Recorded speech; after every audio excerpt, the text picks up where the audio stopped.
understanding, you will have your salvation. You will be free through understanding. Through understanding, you will be free. Without understanding, you perish.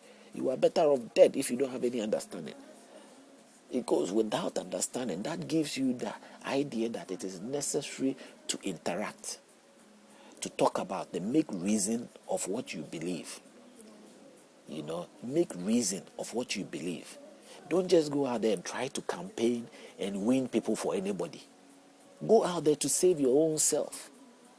Make an honest approach to your faith. Say what is true, and don't go saying things that you don't know or you don't understand, things that you've not thought through, things that do not make sense. You are saying it for somebody, or you are saying it for the institution that you are in, because the institution has helped you or has done something for you. Some people, the church has opened ways, doors for them, has brought some success into their life, or has helped them travel or to do something, and so they have to do something to pay back. And you in your doing that to pay back, you are putting people into captivity. Those people who need to be set free, you are adding even more to it. And you end up not saving yourself. You also are there. So this very woman here, I'm just looking at the whole picture and I'm saying to her, what the hell is she talking about? Doesn't she know that she's completely deviated? Doesn't she know that the things that she believes does not make sense? I don't need to tell her. She should have known. But there is oversight there. She has not seen it. And as I'm trying to tell her, she's making me look stupid. I feel sorry for her. Yeah, she's making me look stupid. I mean, what I say, if it doesn't make logic, it's entirely up to you.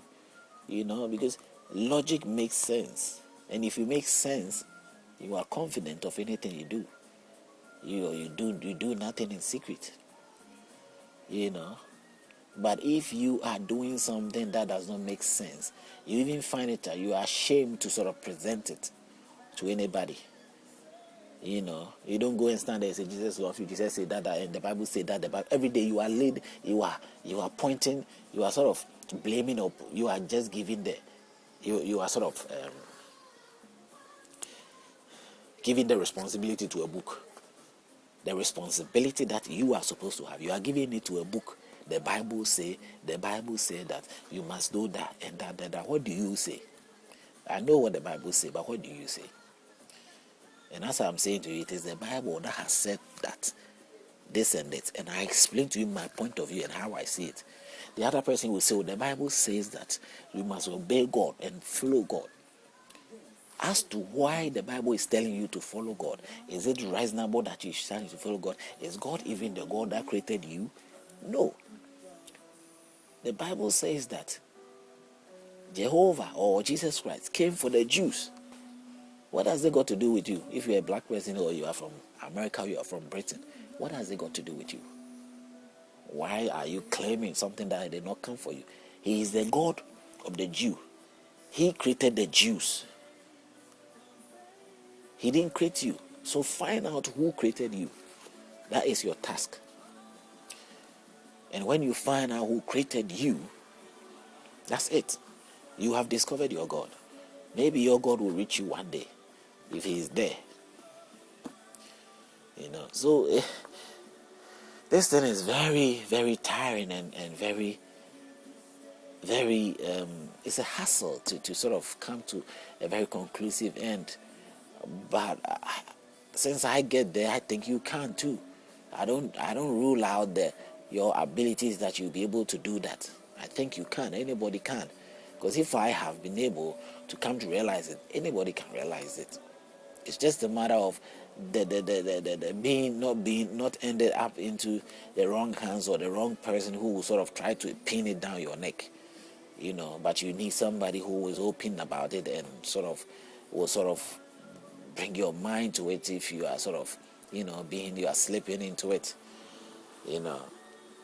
People need to get that understanding that God, the God that you so-called might called and look upon, must be a God that truly has every justifiable reason to make claim that he's your God.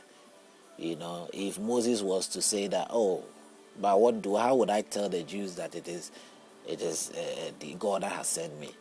Is it not what is written in the Bible? And then God said to him, tell them that the God that. He said, okay.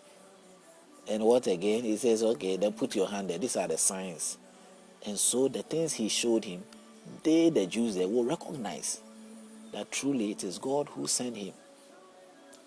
They did recognize that. And they were looking for more signs. They still doubted him to some point that they say in the desert, when they went to cross the Red Sea, God has to come down. He had to come down and talk to Moses whilst they were all listening. Because they were doubting so much that it was really their God. And for them to believe that it is their God, he came down and spoke to Moses. Now, why did God go through all the length of doing that? Instead of coming to Egypt where they are, coming to Egypt where they are and speaking to them. Why did he want to go through Moses to speak to them? These are all stories, isn't it? So if the Bible says so, you read as the Bible says. But I don't have to fall for that. I have a mind to think that if that is the true God, that may be God, but it is a God that singularly has stayed in his confine and he's speaking to his people. I cannot challenge somebody and his father. If you have given birth to your children and you are giving them feeble stories or whatever ways, you have developed a way to communicate with them and to talk to them.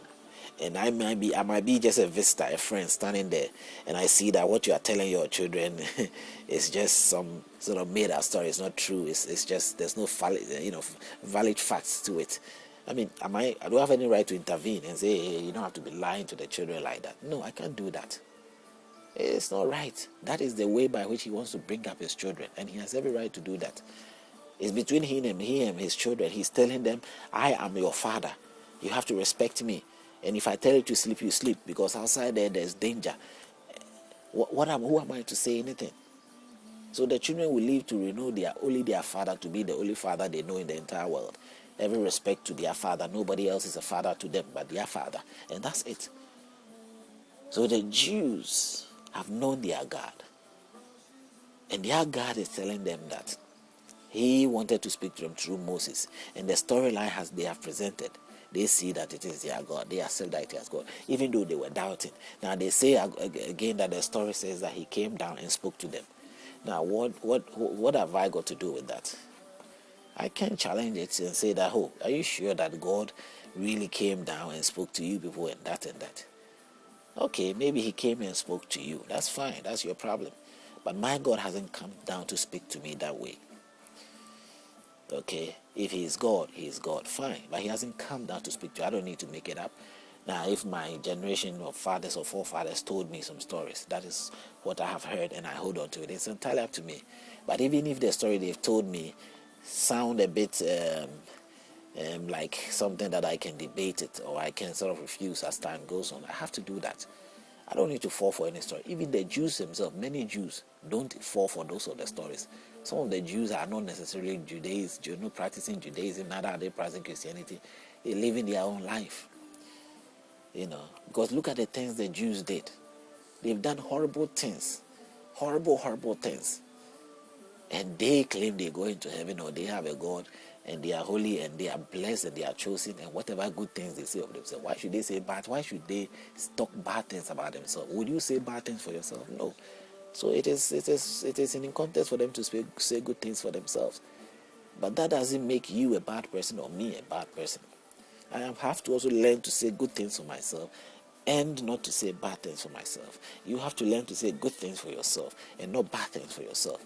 Because you also has come from somewhere. You have a source that you came. You are a human being. You think like them. You think like anybody who is making all that wild claims.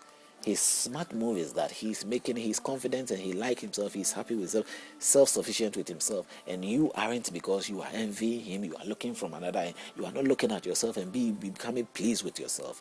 You have to be pleased with yourself, no matter what you are, and build up from there. It is good for you, it's good for me, it's good for everybody. So I leave you with this thing to think it through and find out what really is the right way forward, so you to have a very peaceful heart for yourself, for me, for everybody.